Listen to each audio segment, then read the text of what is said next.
Bonjour et bienvenue pour une 2 minutes patrimoine. Non, nous n'avons pas épuisé le sujet des donations. Aujourd'hui, nous allons parler d'une donation un petit peu atypique et ça sera un petit peu plus long. Prenons un exemple de madame qui a une cinquantaine d'années et qui malheureusement se retrouve veuve en présence de 3 enfants. Elle reçoit un capital décès et en tout cas, elle, du vivant de son mari, elle et son mari avaient déjà fait des donations à leurs enfants.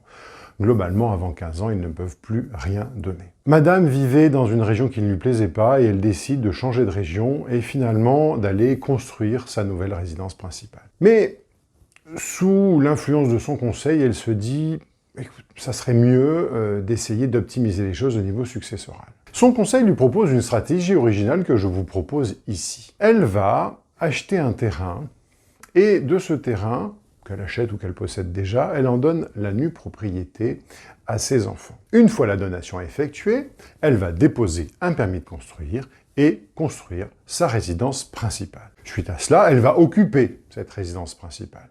Prenant de l'âge, elle va même décider de la mettre en location, puisque c'est dans un endroit de villégiature, et elle-même ira dans une résidence pour personnes âgées. Elle décède et ce bien revient pour un tiers chacun, à ses 3 enfants.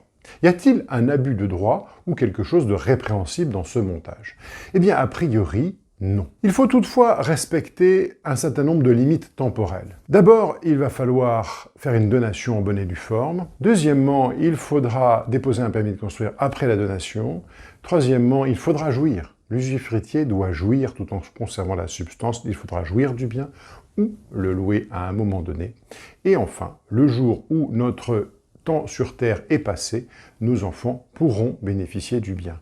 Nous pourrons dire que sur le terrain qui valait par exemple 100 000 €, la donation m'a coûté un montant de 33 000 € par enfant, et dessus, j'ai pu construire peut-être un bien qui, lui, valait 400 ou 500 000 €, et au terme de mes 15 ou 20 ans, où j'ai pu profiter de ce bien, eh bien, tout ceci va à mes enfants sans donation supplémentaire. Voici une donation particulièrement atypique. À très bientôt pour d'autres donations atypiques dans les 2 minutes patrimoine.